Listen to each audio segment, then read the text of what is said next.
Hey everybody, Scott Donschikowski here. And today we're going to talk about dust. Dust. In fact, the thing we're going to do today is we're going to make Photoshop act more like Lightroom in getting rid of dust. As those of you that know what I'm talking about understand that Lightroom has a very powerful, almost foolproof way to get rid of any kind of dust in your image. But Photoshop, even though it can get rid of dust in much the same way, in fact, maybe better, there's not an easy way, simple, fast way to have Photoshop display the dust for you in the same way that it is that easy in Lightroom. So for those of you that don't know what I'm talking about, I have three separate images here, and I'm going to show you how you would get rid of dust in Lightroom. So we're just going to go to the Develop module here in Lightroom.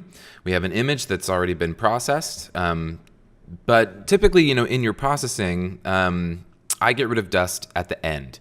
Once I've kind of gotten rid of everything or all the problems that I see with the image that need to be addressed, dust is usually one of the last things that I take care of. And to do that, I come over here to Lightroom in the Develop module, look above your basic panel, and there are 6 tools up here. The second tool in from the right is your spot removal tool. If I click that, we get this little reticle here that I can make larger and smaller with my mouse wheel. And I can hold the space bar and zoom in, release the space bar, and then I can zoom in and I can see a little bit more about this dust.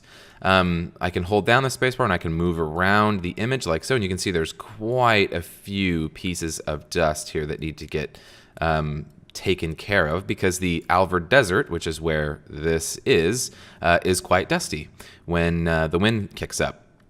So to make this a little easier, what you can do in Lightroom is you can just click Visualize Spots. And when you click Visualize Spots, if I zoom in again, the dust is way easier to see because of the way that Lightroom has this little texture map that I can make more detailed or less detailed, depending on the kind of dust I want to get rid of or how extreme the dust is I want to get rid of. This is really nice because I can see very clearly, all these pieces here. So I can click and I can click and click, and Lightroom is generally going to do a bang-up job of getting rid of all these pieces. So I just click around like this, and I can start to get rid of the dust. The problem with this is that the feedback isn't necessarily quick, and to transfer back and forth between the two, I need to click this button again or just hit A on the keyboard, and I can go back and forth between the two view modes. Now, my computer is not the greatest computer in the world, but Lightroom doesn't need the greatest computers in the world to run. However, when you start making a lot more of these changes like this, you can see that it's running a little sluggish. That's not me or your video feed doing that. That's my computer just having a little bit of a hard time managing all of these little instances of this clone tool or the spot removal tool. You can see I move my mouse around and it gets a little hairy here because there's a lot going on. Lightroom has to save all of this information and keep it readily accessible to you at all times. So all of these little pieces of dust that you've done here, they got to stay in Lightroom forever. It's a good thing because you can come back and you can undo it if you wanted to, or you can enhance it if you wanted to, but it's not great in that it just keeps bogging down the system the more edits you make to an individual image. Let's go over to another one. And in this one, the dust isn't easily viewable. So again, we'll zoom in and we'll kind of scan the sky. I'm holding down the space bar while I have this tool enabled so I can move around. So I'm zoomed in so I can actually see what I'm doing. If I zoom out, I can't see the dust. So I will hold the space bar to zoom in, keep it held, and then I can click and I can drag the image around. When I want to finally use the tool, I can just let go of the space bar and then click and click. And I should also mention that I'm using Heal. If you look on the right-hand side of the screen here, I'm using Heal instead of Clone. This works much better for getting rid of dust than Clone. And if I can't see the dust that I'm trying to look for, then I'll just hit A again to visualize the spots. And then again, that brings up this fancy view, and I can work a little more efficiently. But again, as you can see, we are getting a little bogged down by the performance of my system. So we'll zoom out here. I'll click A again. And one more example. Dust is a little bit harder to find on this one visually. You can see all these little guys here. They're, this one's easy to see, but this one not so much, and this one not so much. Again, I'll hit A, and now they're way easier to find in this sunrise shot. But again, take a look at my mouse. When I start to make these changes, it gets really, kind of skittish. And it's not perfect. It works, it does the job. I'm not going to complain about that. But if you are the type of person that is going to go into Photoshop to do some edits, as well as, obviously you're going to be doing them in Lightroom, I prefer to do my dust editing in Photoshop. So how do we get Photoshop to display something like this for us, like Lightroom does? And the answer may surprise you.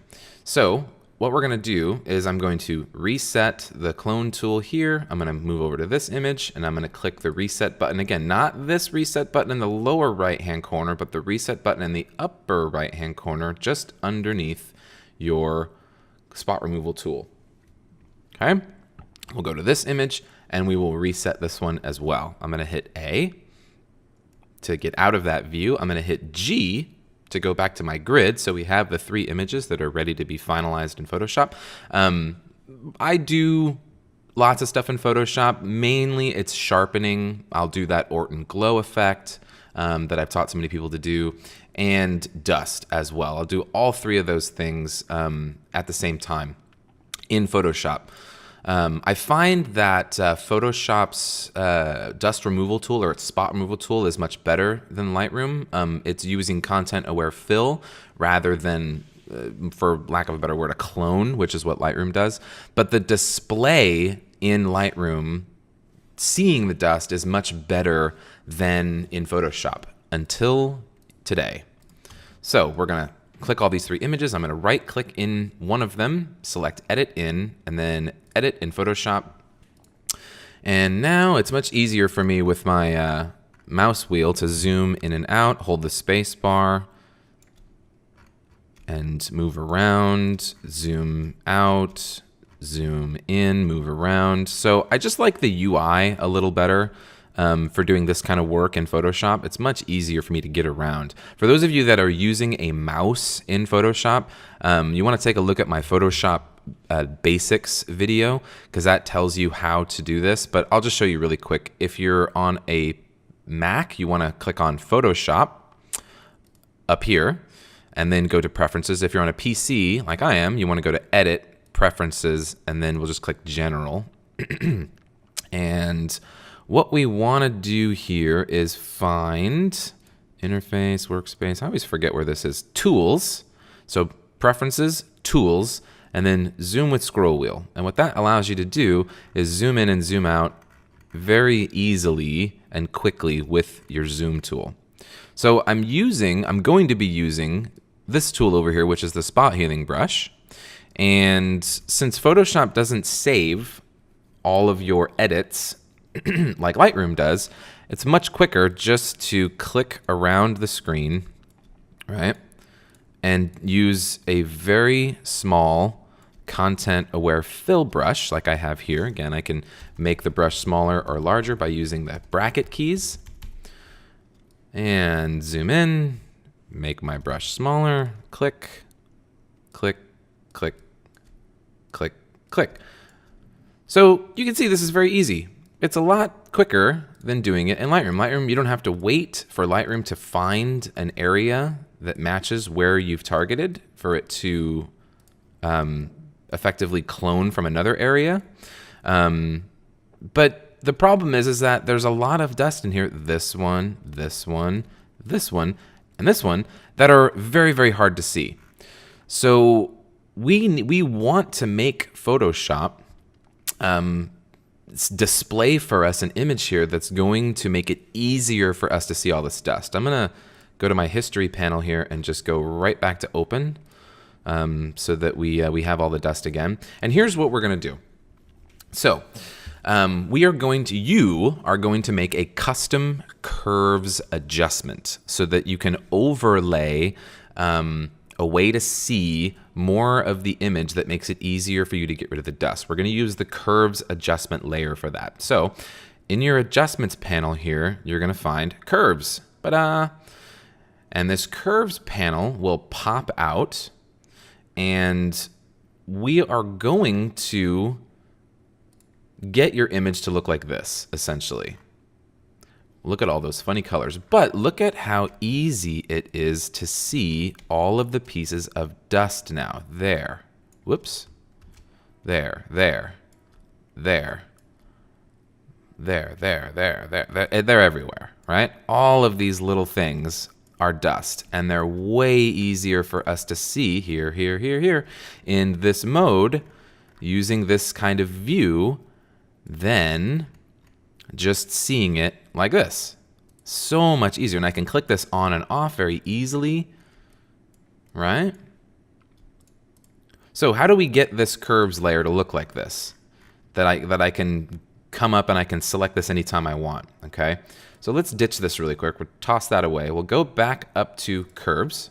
And I'm gonna click this again. So if you go to preset, it says default right now. We're gonna click that, and I'm gonna go to my dust filter. Now I've already created this one, but you are going to create this one yourself. So you can see that, let me mouse over this, and you can see that this, this curves panel here is basically a bar graph. We have 255 levels on the x-axis and 255 levels, or spots, I guess you want to call it, on the y-axis. 255. Now, all of these, spaces in between here, you can see are perfectly aligned. They're perfectly spaced out. So what you have to know is, does 255 get divided evenly into anything? And in fact, it does. 17 is the number. So each one of these points here from 0 to 255 is spaced at exactly 17. So the first one is at 17, the second one is at 34, and then 51, and 68, and 85, 102, and so on and so forth. So what you're going to do, and what I'm going to do with you, is we're going to go back to default, and we're going to create one. So the first one here, 0, 0. The second one is going to be at 17 and 255, like that. We're going to click again here to make a third one, and the third one is going to be at 34 and 0. The fourth one is going to be at 51 and 255. The next one is going to be at 68 and 0.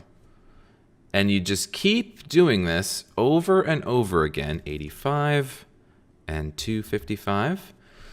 So you keep doing this over and over and over again until you get to this one, which has all of them. So again, 0 and 17, or 0 and 0, 17 and 255, 34 and 0, 51 and 255, and you just keep going back and forth. To make this so much easier for you guys, if you just Google 17 times table, you get this magical thing here that shows you, so you don't have to keep adding in your head if you're lazy, like me. Photographers are lazy, so just Google 17 times table, and you'll get a bunch of things. I just brought this one up because it goes all the way to 20. We only need to go to 15 because there's 15 spaces that add up to 255. All right. So now that you've done this, we need to save it. So if I come back over here, or sorry, not here. This is kind of difficult to see here, but this area right here, see these horizontal lines? If I click that, I can say Save Curves Preset, and then I can name it Dust Filter or Dust whatever you want to name it, doesn't matter, just as long as you can find it easily. You don't need to ever look in here anymore. It's just saving in the curves thing, so that when I go to another image like this one, I can just click on my curves panel or curves adjustment layer, click on where it says default for the preset, and then just hit dust filter. And then I can zoom in with my mouse and use my spot healing brush and just click, click, click. Oops, okay, see, we already did something incorrectly here. By default, you're going to be on the top layer. So if I do whatever I want in here and click and click and click, nothing's gonna happen because you can see that I'm selected the curves layer. So I need to click on the background layer because that's where I want the adjustment to happen. And then when I click, I can get rid of the dust. And I'll just move around to this area over here, and we can just party until we get rid of all the dust. And if you're confused about what's going on, I can turn this off and back on again, so I can evaluate like what I've done. Good. There and there and there, obviously. And I find the content aware fill does a much better job at getting rid of this stuff than the clone tool, which is essentially what you're using in Lightroom. Pretty good. We'll go over to the next one. Again, you can see some of them here, but again, let's just go to the curves panel, click on default, dust filter, and boom, so much easier to see. Oops, again, make sure you're not on the curves adjustment, you're on the background layer. Click, click. Make your brush a little bigger, click. All right, let's find some more. Let's go back to you. Oh, there's one. Oop, there's one. See, it's almost invisible, but not for our adjustment layer. Look at these guys. Invisible, invisible, invisible, invisible, not invisible. This is the only one I could probably see with the naked eye. But when I bring the curves layer on, oh man, there's so much more. The more you have, the more you should probably think about cleaning your lens. Barely see that one there, but with the curves adjustment, we can see it perfect and as clear as day. All right, there we go. And when you're finished with this, all you really have to do is just ditch your curves layer, and now your image is ready to go. You've gotten rid of all the dust. Again, with this one, we can just ditch the curves layer. And with this one, once we get rid of the dust, we can ditch the curves layer, and then we can sharpen it. We can do all the other things that we normally would do in Photoshop. Hell, you could even save the curves layer if you wanted to. But the point of making the curves adjustment, this one, and then clicking this little icon here and saving it, is that you don't have to do this every single time, because that's kind of a pain in the ass. So just do what I did, and you'll never have to use the inferior, well, I shouldn't call it that, that's rude, the Lightroom interface again, if you're already coming to Photoshop to do sharpening and things like that. If you're masking, or if you're doing multiple layers, things like that, you're going to want to do that in Photoshop so that you can use content-aware fill with the spot healing brush. All right, that is all I got. I hope that opened your eyes to getting Photoshop to act more like Lightroom. If you guys like the video, hit the like button, subscribe to the channel so that you get access to all of these videos as soon as they come out. Hit that notifications icon, and we'll see you next time. Happy shooting. Good luck, everybody. Bye-bye.